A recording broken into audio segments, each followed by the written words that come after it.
For the past 10 years, 20 years, 30 years, Nigeria has been having challenges that are beckoning and waiting for answers and solutions. That is why we are bringing to you our program, State of the Nation. I am hereby inviting you to join me, Bola Bakare, your host, on State of the Nation, so that we can hasten the motions that brings national development. Make it a date with me. I'll be there waiting for you, and then we shall discuss Nigeria on an holistic level.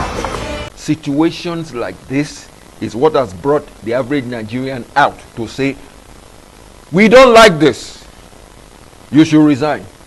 But that does not mean what we are saying is what is going to carry through. What is going to carry through is the situation in itself, the nitty-gritty of the situation in itself. I'll repeat myself. Mr. President looked at the two officers in humanitarian affairs and told them, hey, stand aside. Let me do my investigations, and when I'm through, I'll know what to do with you. That is the man's prerogative. That is Mr. President's prerogative. In his own case, Mr. President has that prerogative about his person. And I've told you here, time and again, that this is a challenge that will fine-tune whatever is happening in that ministry.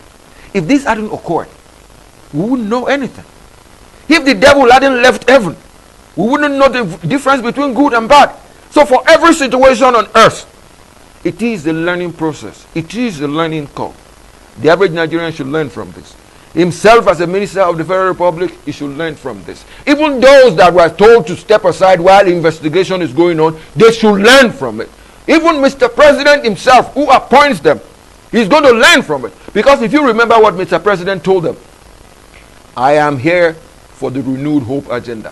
I am here to make sure Nigeria works. If any of you does not work well, I won't blink before I tell you to go home.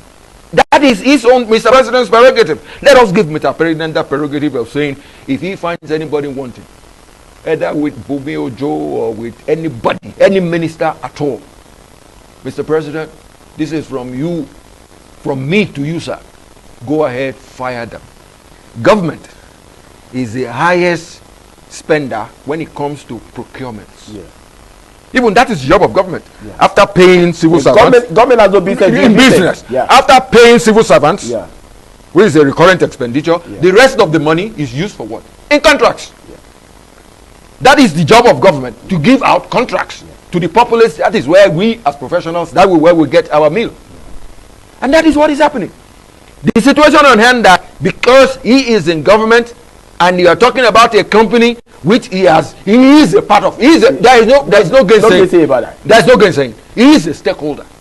But as an executive, he is not. His wife is running that. There is nothing wrong with that.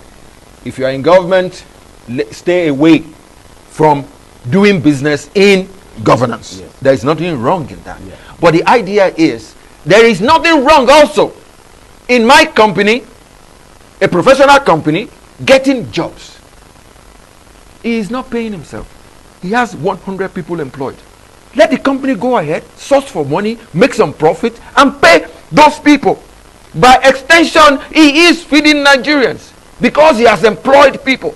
If it was a case, that is the case I am trying to draw to every Nigerian. If it is a political jobber, if he gets the money, he is going to keep him to himself and his family alone, because he doesn't have any operational base.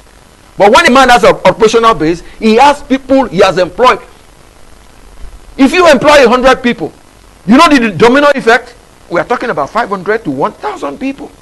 That their wives, their kids will be in school, and then something is done along those lines. That is what we should look at. And like I said, it is a learning process. Whoever is involved as we speak. It is now we are talking about Bumi Ojo. There are a lot of others doing the same thing. Exactly. This is the time for them to learn. Life is a learning process. This is the time for them all to learn that there is due process in everything. And as human beings, there is no way. We say it in Yoruba, if you give a man a hoe to till the soil, where will he till it to? To his side. He will till it to himself. Yeah.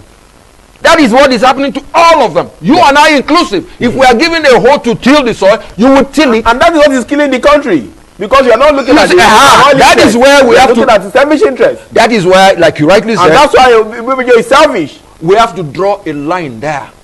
That line has never been drawn properly. With this that is on ground, that line will now be drawn properly. It brings us back to the element of, what's this woman's name?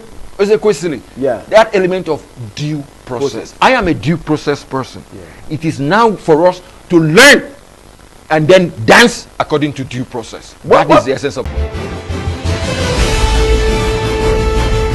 For the past 10 years, 20 years, 30 years, Nigeria has been having challenges that are beckoning and waiting for answers and solutions. That is why we are bringing to you our program, State of the Nation. I am hereby inviting you to join me, Bola Bakare, your host, on State of the Nation, so that we can hasten the motions that brings national development. Make it a date with me.